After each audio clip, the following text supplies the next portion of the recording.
think he had this grand vision that Elon Musk, a power user that he admired, would be the best person to take this over because he was one of the few people in the whole world who had enough money to take Twitter private. Since Elon Musk bought Twitter and turned it into X, many users have become disaffected with the platform and sought alternatives. The migration away from the site has grown since the US election, with liberals in particular fed up with increasing levels of hate speech as well as Musk's support for Donald Trump. Of all the platforms vying to contend with X, Blue Sky appears to be one of the most popular. This now seems well enough established to definitely not be a blip or a fad. So what do we know about Blue Sky and how is it different? Well, it was set up by Twitter co-founder Jack Dorsey, who wanted it to be a decentralized alternative, meaning users have more control over the platform and how it works for them. Kurt Wagner is a tech journalist who has written about the extraordinary story of Twitter in his book Battle for the Bird, Jack Dorsey, Elon Musk, and the $44 billion fight for Twitter's soul. He joins me now and can tell me what all of that means. Kurt, welcome to Times Radio. Hey, thank you for having me.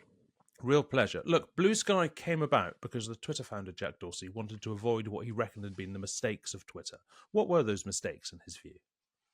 His biggest kind of issue with what Twitter became was related to the structure of the actual company, the fact that it was a publicly traded business, right? And so what that meant, or what that means for companies, is that every quarter they have to come out and report earnings, right? And the stock will move up or down based on how that goes. And there's a lot of pressure on those companies to continually grow basically forever into eternity. And so for Dorsey, this pressure to continually grow meant, making sacrifices around speech in his mind, right? In order to attract advertisers, he had to clean up Twitter so that advertisers would want to come spend money there. And as a result, he felt like he was having to kind of sacrifice some of those ideals.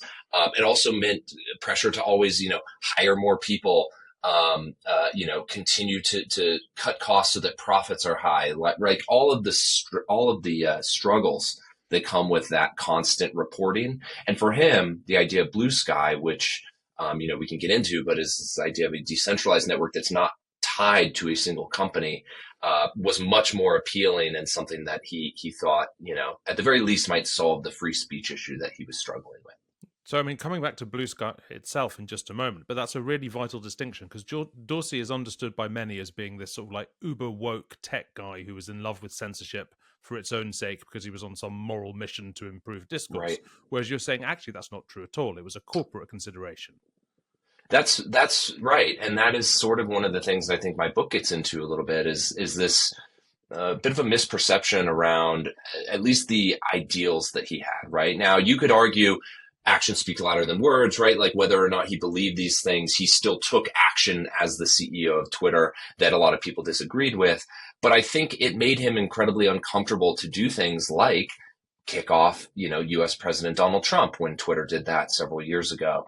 That to him was a huge failure of his company that they got to that stage. And so even though he made these decisions because he said, we need to do this in order to grow our business, he didn't necessarily always agree with them. And actually, I think within the Twitter world, he was one of the people who was pushing more for allowing this type of, what some people would maybe consider, not that he wanted hate speech or misinformation necessarily, but he was more comfortable with letting people say whatever they wanted, even if it made someone, upset, than a lot of his employees were. Look, in a recent interview, Dorsey talked about the global war on speech, which is the kind of thing you're talking about. And that's language we've heard echoed a lot by Elon Musk, and we'll come back to Elon Musk and indeed many other people. And what is that war, and how does Silicon Valley see it? Yeah, this is something we've been talking about essentially since, I would say, 2017, 2018, certainly in the US, but it's a global conversation, as you know. And the war on speech, it kind of depends what side of the spectrum you perhaps fall on, right? But, traditionally, if you are liberal or left-leaning or a Democrat in the US, you say, hey, we want these communities to feel safe. We want them to feel welcoming. And as a result, if you're saying things that are hurtful or attacking people or misinformation, you don't belong here. We're going to take that down. And then on the other side, again, traditionally or stereotypically, conservatives, Republicans in the US would say, hey, listen, your feelings don't matter. It's all about being able to say whatever you want. That's what free speech is, even if it makes someone else upset or hurt. And so therefore, there should be almost no rules, right? And I'm being a little dramatic, but you can see the spectrum here. And so this war on speech, it sort of depends again on what side you fall on. Like a conservative Republican in the U.S. would say, hey, the war on speech is all of these woke liberals saying that we can't say whatever we want. And if you're on the other side, you say, well, the war on speech is this idea that you can say whatever you want. There's zero consequences because of free speech. And so that's what we're seeing. And I think the challenge is that there's no one answer, right? Like everyone has a different feeling of where the line should be drawn in terms of what's allowed and what's not. And so you're never going to please everybody or even the majority of people, no matter where you choose to sort of Yeah. set those standards and the rules. And so Dorsey's idea with Blue Sky was that it would be a protocol, not a platform, thereby solving a lot of these problems. What does that mean for people who don't necessarily Yeah, understand it, such as me? no, it's a little complicated, and the easiest way I've kind of learned to explain it is to think of a protocol as this underlying technology, similar. So another technology you're familiar with that is built on a protocol is email, Hmm. right? So email, for example, you might use Yahoo or Google's Gmail or Apple, iCloud. You can still send messages to all other email users, no matter which company you choose to use. That's because they're built on a sort of underlying protocol technology. And so that's what Jack Dorsey thought should exist for social networks, right? There's an underlying technology. Anyone can build their own network on top of that technology. And that means that, our networks, maybe I'm part of Blue Sky and you're part of Twitter and someone else is part of Threads or whatever, but they're all built on the same underlying technology. You can see posts from the other one, you can communicate with people from the other one, but you are still sort of in your silo when it comes to rules around speech, right? So my feed on Blue Sky might be different than your feed on Twitter, even though some of the posts can overlap. And so that's maybe the easiest way. Again, it is complicated, and I think for the general user, that none of that technology really Hmm. matters, right? The bigger idea is that a protocol in practice should give, or excuse me, in theory, should give people more control over what they see and don't see than they do get right now, which is a big corporation just deciding that for them. But I mean, since having set up Blue Sky and been a big supporter of Blue Sky, Jack Dorsey has now moved away from Blue Sky because he thinks that Blue Sky is doing what Twitter did when he went off the idea of Twitter, right? That's right. He's sort of saying, hey, this idea has morphed into maybe a little bit more of a traditional social network, and to him, it's gotten too far away from this idealistic view that he set out to build. So he's actually left Blue Sky, and I think the issue is Blue Sky did build a protocol. That other apps can build on top of, but they also created a network, right? The Blue Sky social network is the social network built on top of this technology layer. And they are running that, in some ways, maybe like a more traditional Mm. platform, right? There are rules around what you can and cannot say. And so I think even though maybe that's how it should ultimately work, not enough other social networks have built on top of this protocol to really fulfill this vision that I think Jack Dorsey set out for. Tell us a little bit about Dorsey himself. He was known to have some very strange habits while at Twitter, from his Yeah. clothing, his ambitions to set up a jeans firm, his sitting with his back to the audience, talking to God, all this great stuff I learned from your book. Tell us a bit about that. I would say he's a non-traditional CEO. That's an understatement, right? He's not sort of the guy sits in the corner office with his suit, speaking to Wall Street. That is just not who Jack Dorsey is. He is, I would say, an artist, maybe first and foremost, and he is an idealist as well. And so I think, you mentioned let's see, he was big into art. He wanted to create his own pencil skirt. He designed clothes.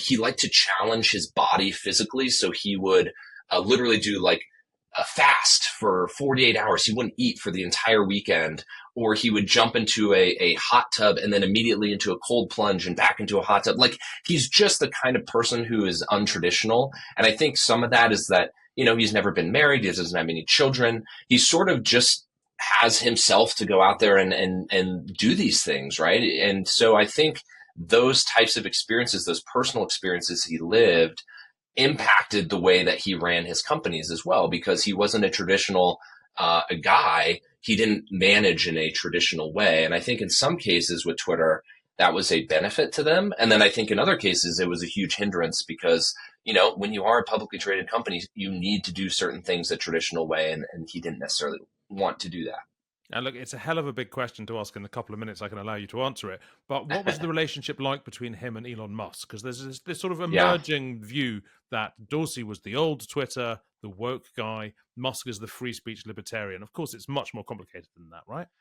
It is, and they did have a relationship. Although I'm not sure that it was necessarily like these were not best buds, right? Like these guys weren't vacationing together or anything like that. I think it was more of an admiration, certainly on Jack Dorsey's part. And so before Elon ever showed up in the scene, Jack would talk about Elon Musk as someone he admired, and he actually, one of the scenes I had in the book that I thought was super telling was he actually had Elon Musk come and speak to the entire Twitter company a few years before he bought Twitter to, in Jack's words, like, tell us what we can do better, right? Yeah. Elon was a power user of the service, and he was like, I admire him so much. I want him to come and sort of teach us how we can make Twitter better. And when it came time, Jack Dorsey ultimately left Twitter, and it came time for him to sort of figure out what's next for this service. I think he had this grand vision that Elon Musk, a power user that he admired, would be the best person to take this over because he was one of the few people in the whole world who had enough money to take Twitter private, right? So you do two things. One, you eliminate this pressure of being a public company where you have to report earnings every quarter. And on top of that, you're putting it in the hands of someone who uses the service every single day, is very pro, free speech, as he said. And I think to Jack Dorsey, that combination was like a perfect outcome for this thing he built and where he wasn't happy with the direction it was headed. Does that mean now that although a lot of people think that Twitter/X has gone wrong, from Jack Dorsey's perspective, it's gone right? I think parts of it have gone right. I think he thinks that, this idea that it's private is what needs to happen because Elon can now make a lot of tough decisions that he might not have been able to make as a public company, right? We know the business of X, Twitter, now called X, is kind of a disaster, right? Like the revenue is down considerably. But guess what? Elon can take that because it's a privately held company and it's not trading on the stock exchange. He's not reporting earnings every quarter to show people just how bad the business is doing. So he can make all of these decisions that he thinks are the right ones without necessarily having to face some of those public company consequences. So in that regard, I think Jack is actually probably happy with what happened to Twitter. Now, does he necessarily agree with everything that Elon says? I highly doubt it. He sort of hinted that, things have not gone the way that maybe he envisioned they would. But at the same time, I don't think he thinks it's quite the disaster that a lot of people on the outside certainly perceive it to be. And why do you think, why are these guys so into what they regard as this sort of radical free speech agenda? What's in it for them? Is it a power thing because they don't like being constrained by government, or is it a sort of an ideology that predates that? Well, I mean, the idea of free speech has existed for, millennia, right? I mean, like, this is not a new concept. I think the idea is that the pendulum swung too far, right? And that happened again, I would say, really after the 2016 US election, when people started looking at these networks a lot closer, especially in the US, and saying, hey, is the content that actually shows up here, how is that actually having real world impact, right? Is that impacting elections? Is it impacting health, their safety? And so I think there was this rush after that for these companies to put up all kinds of rules and guidelines and teams and things to sort of, clean up their services and say, hey, we're aware that the content on here can have real world consequences. And I think if you're Jack or if you're Elon, you think that pendulum moved way too far into the policing side of things. And now they are trying to recorrect that, right? And I think the challenge is there's, again, because there's no one answer to this, Elon's version of what should be allowed is going to be very different than yours and mine and Jack's and everyone else's. But when you're when you're a company that's run by one single person who makes all the decisions, and which is the case with Twitter and X, we're really living in a world where Elon's version of free speech, whatever that is the version that everybody else has to live by. And I don't think that that's necessarily the best idea. I mean, for all these platforms and all these companies, indeed, is there a conceivable future that you can imagine where it's possible to square what Elon Musk wants to do, his sort of free speech agenda, with the idea of government still being able to enforce the rule of law. Is that possible, or is that has that bird flown? Well, I would say it is possible because we're seeing that happen at other companies, right? I mean, like Facebook, for example, deals with all the same issues that Twitter does. It doesn't do them perfectly by any stretch, but it certainly exists and it's growing. And Instagram has these same rules, and Threads, the ex competitor that they've launched, has these same rules. So like there are other examples out there where it's like there are user guidelines. They still sort of work with governments to take down certain things when necessary, and people will go there and use those services. There is not going to be one universal thing that everybody in the world likes and agrees with. That is just impossible. There's too many different viewpoints out there on what should and shouldn't be done. But can you have a big business that has to navigate these two things? I'd say absolutely, because we're seeing it happen at one of X's main rivals, right? So Mm. I don't know where Elon ultimately falls in the next year to 2 years on this, especially now that President Trump will be coming back into power in the US and they're very close. But there is a reality, a world in which you can build a business and do these things at the same time, because we're seeing it done elsewhere. Musk seems to get bored awfully quickly. One could argue that he went into Twitter because he was bored with Tesla and SpaceX, Yeah. and then he got into politics because he was bored with Twitter. He now seems to be turning quite a lot of his attention on Britain and British politics. How worried should we be? Well, I think you can use the U.S. Election as a good example as to the types of influence he can have with his not only his vast wealth, but also the platform that he controls, right? And if he chooses to, I would say Elon, more than any other person on the internet, sets the narrative for the discussion on X, right? And so if he chooses to make British politics the topic of the month over on Mm. X, he can do that. And so I do think that it's something to pay attention to. He's very influential. We still don't know exactly, like, did X actually sway voters? Did X actually lead to President Trump getting, reelected in the US? We have no idea. There's no way to measure that. But I can tell you that optically, it certainly created this illusion that Elon is setting the agenda for the topics of discussion. And so you can expect that if he truly cares about what happens in Britain as well, he could turn his attention there in much the same way. And it's not crazy to think that he could have a real Mm. influence on elections, not just there, but in other places around the world if he wants to. Finally, Kurt, back on Blue Sky, what do you see Yeah. as being the future there? There are some who believe that Blue Sky is the new Twitter X, will replace Twitter X, certainly as the sort of the sort of the common marketplace for people to the forum for politics and Yeah. media worldwide. Do you think there's any chance of that? I do. I mean, I think they have a long way to go. I believe they're somewhere in the just over 20 million total users, which is certainly sizable, but nowhere near, what Twitter was in its prime, what Threads or Facebook is. But I think one thing that the Blue Sky is doing well is it is courting newsmakers and journalists. And quite frankly, to me, that's what made Twitter so valuable, right? Like what differentiated Twitter from everything else out there was that it was the one place you could go to learn about what's happening right now in the world around you. And that's sort of gone away, in my opinion. And I feel like, Facebook has not picked up that baton. And so it's sort of out there for someone to be like, hey, if you care about news, if you care about what's going on in the world and you need to sort of be educated, like, where do you go today? And I think Blue Sky is leaning into that, which I think is a smart idea. So they have a long way to go. They have several competitors, including X, which is obviously still around with Elon. But I think they're sort of at least picking up the baton to move in the direction that I think might be the most valuable for them, which is making it indispensable for people as a Mm. news destination. Kurt Wagner, thank you very much indeed. Thank you.